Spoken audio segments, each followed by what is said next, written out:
जय पराजय, लाभ हानि और सुख दुख को समान समझकर उसके बाद युद्ध के लिए तैयार हो जाओ। इस प्रकार युद्ध करने से हे अर्जुन, तुम पाप को नहीं प्राप्त होगे। हे पार्थ, ये बुद्धि तुम्हारे लिए ज्ञान योग के विषय के लिए कही गई है और अब तुम इसको कर्मयोग के विषय में सुनो। ज्ञान सोचने और समझने की बात है और कर्म व्यावहारिक, ये दोनों तरीके अपने गंतव्य तक पहुंचने के लिए हैं। इस कर्मयोग में आरंभ का अर्थात बीज का नाश नहीं है और उल्टा फल रूपी दोष भी नहीं है, बल्कि इसमें कर्मयोग रूपी धर्म का थोड़ा सा भी साधन जन्म मृत्यु रूपी भय से रक्षा करवा देता है। हे अर्जुन, इस कर्मयोग में निश्चयात्मिका बुद्धि एक ही होती है, किंतु अस्थिर विचार वाले विवेकहीन विचार वाले मनुष्यों की बुद्धियां निश्चय ही बहुत भेदों वाली और अनंत होती हैं। हे अर्जुन, जो भोगों में तन्मय हो रहे हैं, जो कर्म फल के प्रशंसक वेद वाक्यों में प्रीति रखते हैं, जिनकी बुद्धि में स्वर्ग ही परम प्राप्य वस्तु है और जो स्वर्ग से बढ़कर दूसरी और कोई वस्तु ही नहीं देखते, यानी ऐसे लोग जो कर्म के बदले में सिर्फ फल या लाभ की ही बात करते हैं। वो लोग जो कर्म की बात सिर्फ इसलिए करते हैं ताकि उन्हें बदले में भोग या ऐश्वर्य जैसे लाभ मिल सकें, वह सब उनका ढोंग है। जो लोग कर्म की बातें सिर्फ भोग और ऐश्वर्य के लिए करते हैं, जिनका ध्येय सिर्फ भोग और ऐश्वर्य है, उन मनुष्यों की परमात्मा में निश्चयपिका बुद्धि नहीं होती, यानी ऐसे लोगों का ध्येय स्वार्थ होता है, भगवान या अपने काम में सच्ची लगन नहीं होती। ऐसे लोगों की संगत से बचना चाहिए। हे अर्जुन, वेदों के कर्म कांड हमारी प्रकृति के 3 गुणों से जुड़े हैं, इसलिए तुम उन भोगों एवं उनके साधनों में आसक्तहीन, हर्ष शोकादि द्वंद्वों से रहित, नित्य वस्तु परमात्मा में स्थित योग और क्षेम को न चाहने वाला और स्वाधीन अंतःकरण वाला हो। कर्म करो लेकिन उसमें आसक्त न हो और उससे जुड़े सुख दुख से लगाव न रखो। बेहद बड़े जलाशय के प्राप्त हो जाने पर छोटे जलाशय में मनुष्य का जितना प्रयोजन रहता है, उसी तरह से अगर जिसने ब्रह्म तत्व को समझ लिया, तब उसके लिए वेदों की कोई आवश्यकता नहीं है। कर्म का खेल इतना बड़ा है कि उसके सामने सारे ज्ञान छोटे पड़ जाते हैं। तुम्हारा कर्म करने में ही अधिकार है, उसके फलों में बिल्कुल भी नहीं। इसलिए तुम कर्मों के फलों के लिए कार्य बिल्कुल मत करो, और ऐसा भी न हो कि तुम कर्म ही न करो। कर्म करना है लेकिन फल के लिए नहीं। हे धनंजय, तुम आसक्ति को त्याग कर सिद्धि और असिद्धि में समान बुद्धि वाला होकर योग में स्थित हुए कर्तव्य कर्मों को करो। कर्म के फल की इच्छा मत करो। कर्म के बाद क्या फल मिलेगा उसकी परवाह किए बिना पूरी लगन से अपने धर्म और कर्तव्य को पूरा करो। कर्म के फल की इच्छा को छोड़ के जो निष्काम कर्मयोगी होता है, वो पाप और पुण्य से दूर हो जाता है।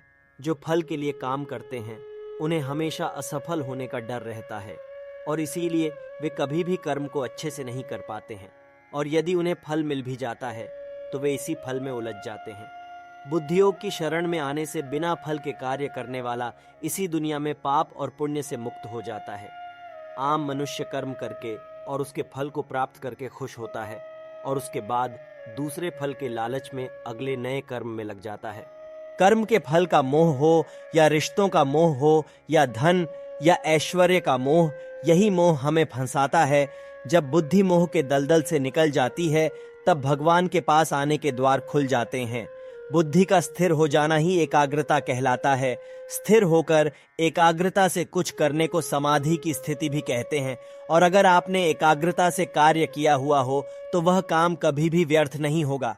अर्जुन पूछते हैं, हे केशव, समाधि में स्थित परमात्मा को प्राप्त हुए स्थिर बुद्धि पुरुष का क्या लक्षण है? वह स्थिर बुद्धि पुरुष कैसे बोलता है, कैसे बैठता है और कैसे चलता है? श्री भगवान उत्तर देते हैं, हे अर्जुन, जिस काल में ये पुरुष मन में स्थित संपूर्ण कामनाओं को भली भांति त्याग देता है और आत्मा से आत्मा में संतुष्ट रहता है, उस काल में वह स्थित प्रज्ञ कहा जाता है। बुरा होने पर जिसके मन में दुख पैदा न हो, अच्छा होने पर जो मन भी शांत रहे, खुशी से पागल न हो, गुस्सा, डर या प्रेम, जो सब कुछ एक ही भाव से एक ही जैसा देखता हो, उसकी बुद्धि स्थिर रहती है और वही मुनि या योगी कहलाता है। जिसमें लगाव नहीं है, शुभ हो या अशुभ, अच्छा हो या बुरा, जो दोनों को एक जैसे देखता है, वही अपनी बुद्धि को स्थिर रखता है। कछुआ जिस तरह से सब ओर से अपने अंगों को समेट लेता है, वैसे ही पुरुष इंद्रियों के विषय से इंद्रियों को सब प्रकार से हटा लेता है, तब उसकी बुद्धि स्थिर होती है। आप दुनिया की वस्तुओं को न भी बोल देते हैं तो क्या आपका मन उन्हीं में लगा हुआ है? आसक्ति, इच्छा खत्म करनी है, तभी तो मोह खत्म होगा, और मन के लगाव को ही मोह कहते हैं। आप अपनी इच्छा या आसक्ति खत्म नहीं करते, वहां इंद्रियां आपको अपने वश में कर लेती हैं। इंद्रियों को वश में रख के जो भगवान को ध्यान में रख, जो अपने कर्म या कर्तव्य में जो ध्यान लगाता है, उसी की बुद्धि स्थिर हो जाती है। वह ईश्वर और अपने लक्ष्य के करीब हो जाता है। विषयों के बारे में अर्थात इच्छाओं के बारे में सोचते रहने से उसमें आसक्ति हो जाती है, और आसक्ति से उन विषयों की कामना उत्पन्न होती है, और जब वह कामना पूरी नहीं होती तो क्रोध उत्पन्न होता है। यानी सोचने की शक्ति कम हो जाती है। मूढ़ भाव से स्मृति में भ्रम हो जाता है। जब सोच नहीं सकते तो याद भी नहीं रख सकते। स्मृति में भ्रम हो जाने से बुद्धि अर्थात ज्ञान शक्ति का नाश हो जाता है। जो अपनी इच्छाओं को, अपनी आसक्ति को अपने नियंत्रण में रख पाते हैं, दोस्ती, शत्रुता, गुस्से या प्यार के बिना अपनी इंद्रियों को भटकने नहीं देते, वे अंतःकरण की प्रसन्नता को प्राप्त होते हैं। अंतःकरण की प्रसन्नता होने पर अर्थात अंदर से प्रसन्न होने पर दुख खत्म हो जाते हैं, और ऐसे प्रसन्नचित्त कर्मयोगी की बुद्धि शीघ्र ही सब ओर से हटकर परमात्मा में ही भली भांति स्थिर हो जाती है। जो पुरुष अपने मन या अपनी इंद्रियों को नहीं जीत पाते, उनमें निश्चयात्मिका बुद्धि नहीं होती, यानी कि वे स्पष्ट और सटीक निर्णय नहीं ले पाते। ऐसे मनुष्य के अंतःकरण में भावना भी नहीं होती। जैसे हवा पानी में चलने वाली नाव की दिशा बदल देती है, वैसे ही विषयों में विचरती इंद्रियों में से मन जिस इंद्री के साथ रहता है, वह एक ही इंद्री इस अयुक्त पुरुष की बुद्धि को हर लेती है। हे महाबाहो, बुद्धि हमारी इंद्रियों को सहारा लेती है। इसलिए अगर बुद्धि पर विजय प्राप्त करनी है तो इंद्रियों पर विजय प्राप्त करनी होगी।